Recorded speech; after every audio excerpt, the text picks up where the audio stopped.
Welcome back, everybody, to the Rising podcast, where we discuss growth, transformation, and sometimes the painful process of letting go. Today, we're going to be talking about grieving the dream. Living in LA, I'm so excited for us to talk about this because I feel like I'm surrounded by people that just don't know when to let go or how to let go, or they do finally let go, and it's such a hard process for them. So I'm really excited that you're going to talk us through this. Well, I think we all have a vision, right, of what we want our life to look like.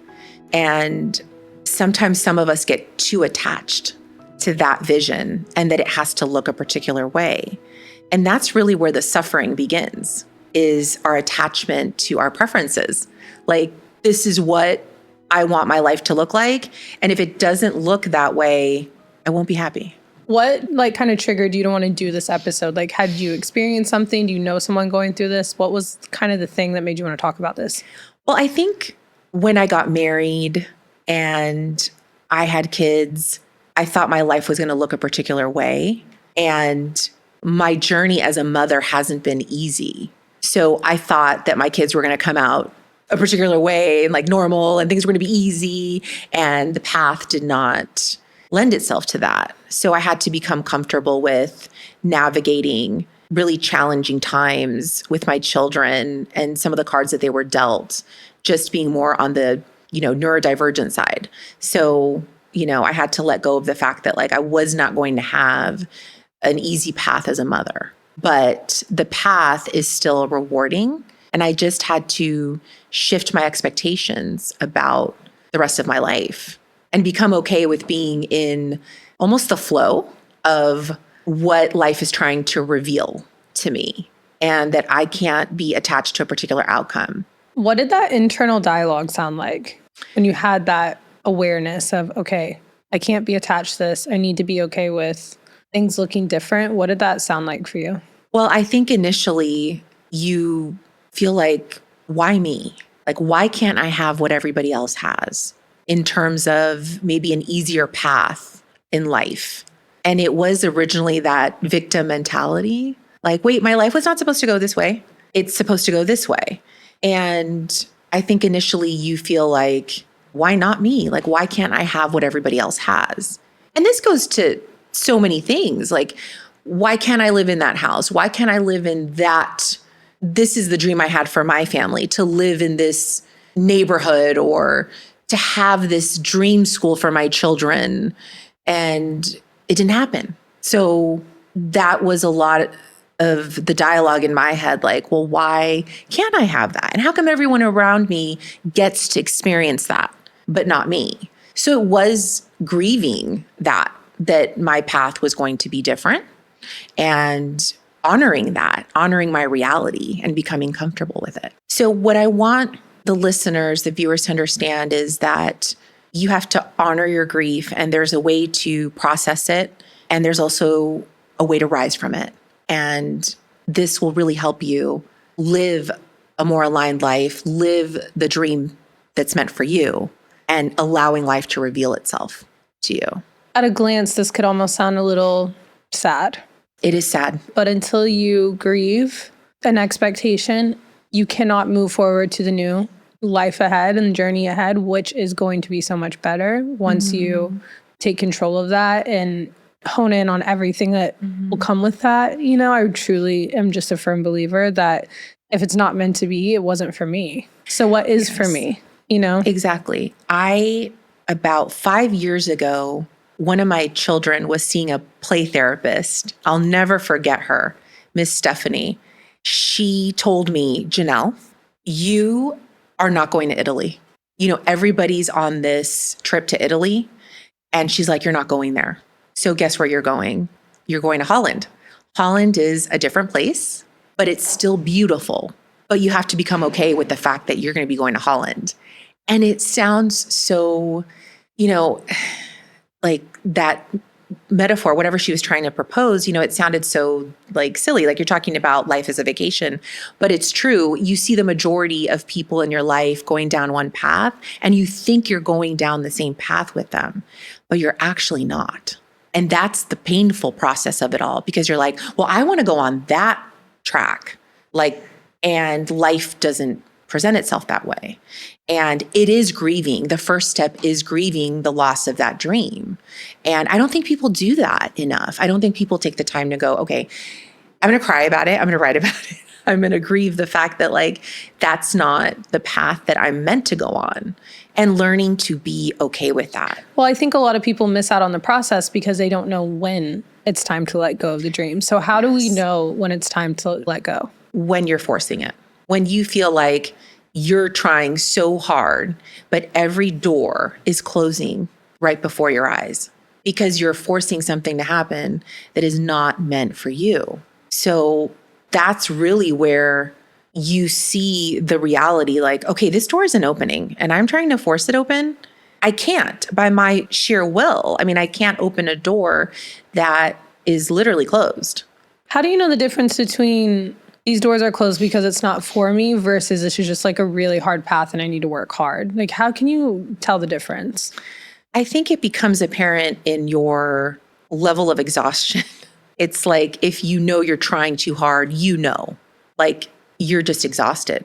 It's like you're putting in everything and nothing is opening that door. But then there are doors that will open with you basically living a life that's aligned to what your soul's calling you to do. And even though you know it's taking a little bit more work or time, you're feeling energized about it. Like there's hope, there's possibility. There's peace around it. There's total peace around it. There's not this forceful action and where you feel depleted. You still feel like, okay, this is just going to take a little bit longer and that's okay.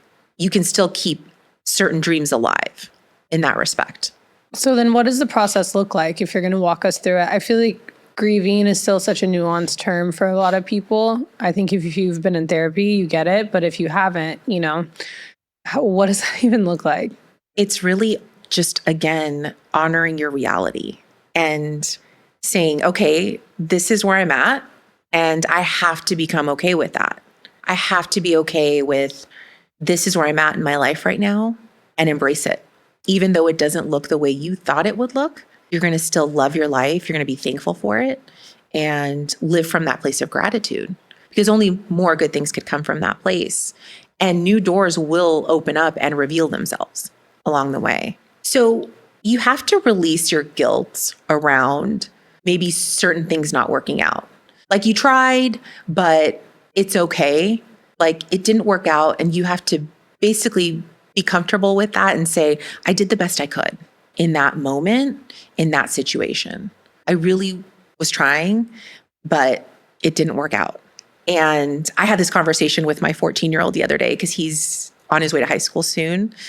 And I looked at him the other day and I said, I want to apologize that I wasn't able to give you a better middle school experience because of different circumstances.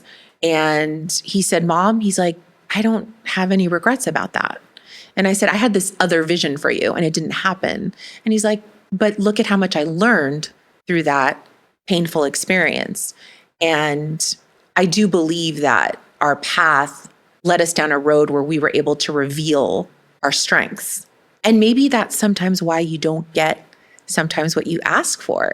You get what you need, because that's really what's going to reveal, your inner strength, your inner power for the next leg of your journey. I think because of social media, it's kind of like dating. I think relationships don't last as long because you can just get on Instagram and scroll and think, oh, I could go have that, so I'm going to end this relationship. Mm-hmm. I think it could correlate into dreams as well. Totally. Oh, look at that job. Look at that career. Oh, I'm not happy. I should go try to do that. How do you know where to look for the next thing?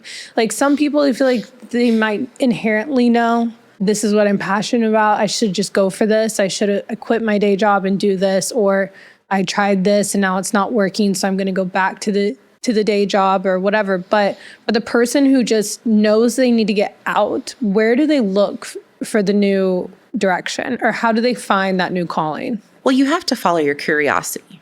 You can't put so much pressure on yourself. You really have to follow things that you gravitate towards naturally, that just feel good, like something lights you up about it. And I always tell people that follow your curiosity, follow those clues. Don't just follow what's shiny and what everybody else is doing, because that might not align with what your soul's really calling you to do. And that's why I think sometimes dreams are often misaligned, because we get told as children to chase certain dreams, but those dreams might not be what our soul really wants for us. So I think that's where the confusion lies. We get spoon fed like a diet of, hey, like this is the path you need to go on, or this is what everybody else is doing, so you should do that too. And so then you begin to think, okay, well, everybody else's dream should be mine, or that's what my life should look like. But in reality, it may not be what works for you internally. So I think we have to be careful of that. And this is all societal conditioning that happens so early on. And it's really breaking away from that. How do we avoid that societal conditioning? You can't. It's like the minute you're born, the moment you take your first breath, it's already put upon you by your parents. And I did it to my children. I mean, we all do it. We're all guilty of putting our dreams, our hopes on our children. And then they walk through life. They go to school, friends. You can't escape it. But there are some people, I feel, that are better at navigating those expectations, and they don't really internalize them or adopt them as truth. But some of us, like myself, I was easily susceptible. I was easy prey because I just wanted to fit in. I was a people pleaser. I was a perfectionist, and I thought my life had to look a particular way. So I adopted certain ideologies or certain things that society expected of me. And so I thought, well, okay, I'm going to go down this path, and this is what I'm going to do. And hopefully it works out for me. And oftentimes we realize, some of us too late, or some of us in midlife, that we were living someone else's dream, or there was a dream put on us that we felt we had to adopt. But it's okay, because the new dream gets revealed along the path. And once that's revealed to you, what's the next step? It's listening to your inner guide. It's listening to yourself and staying connected to that. How do the R.I.S.E principles flow into this? So the R.I.S.E principles flow into this perfectly, because when you're grieving a dream, you have to be able to reflect, which is the first principle. You have to reflect, whose dream was that? Was that my dream that I had for myself, or was that dream placed upon me by someone? So it's identifying, okay, whose dream was it? Mm-hmm. And if it didn't come to fruition, are you okay with letting that dream go? So that is really the first step in using reflection to grieve the dream. Intention, which is the second principle, now you have to make it your intention to be open to whatever life wants to reveal. And I don't think that many of us are open to life just happening for us. We feel like we have to force everything. And that's not the case. If you trust that things are always working out for you, you're going to live from a much more peaceful place. You're not going to be fighting with life. You're going to be going with the current. So you have to make your intention to be open. In terms of simplicity, which is my third principle, you have to be able to clear the outside noise. You have to be able to identify, okay, this is my path now. What do I want for the rest of my life? And I can no longer stay connected to outside forces telling me what to do. So it is kind of clearing out that clutter of voices telling you what to do, and also the clutter of what everybody else is doing and you getting caught up in that. You really need to clear a lot of outside forces for you to tune into yourself and being okay with, this is my path and I have to listen to myself on this path. In terms of enjoyment, which is my fourth principle, you have to enjoy your life, no matter how it looks. You have to find joy every day. You have to love your life fiercely, even though it doesn't look like everybody else's life. Even if you're in somewhat of a darker place, you can still find joy. Well, and sometimes I think people get scared of, I don't know which direction to go now, versus thinking as like a blank canvas. I can go any direction. You know, the world is my oyster. I can do anything. Like, just change the framing and enjoy it. You will probably never get to do it again. Absolutely. You have only one life, And you're better off being open and flexible to what life is trying to show you and not getting attached to a particular vision or outcome. That's where the bulk of human suffering comes, is when we get attached to one dream. It has to look this way. And, I see so many people not get what they want, right? I see so many people, they're like, I didn't get married by this time, or I didn't get to have the house or the child or whatever it is, right? That we so desperately want. And oftentimes it's because literally timing. And oftentimes that's not what's in the cards for you. Are you open to the new set of cards? And when people resist, they suffer greatly and they're in so much pain. If they would just allow themselves to feel open and excited about the new vision, the new dream, think about that energy that you're putting out to the world. Like, you're going to get that back. If you're going to live from a scarcity mentality or be resentful of what didn't work out for you, you're just putting that energy into the universe. So you're going to get more of that. You're going to stay stuck. The new dream will not be revealed because you're putting so much pressure and anxiety around it that you can't let the new dream rise to the surface, which is what we're trying to do. So everybody, if you're grieving a dream, you're not alone. You're not broken. You didn't miss out. Your new dream is just waiting to be revealed. So I hope you enjoyed today's episode and that something resonated with you. Thank you so much.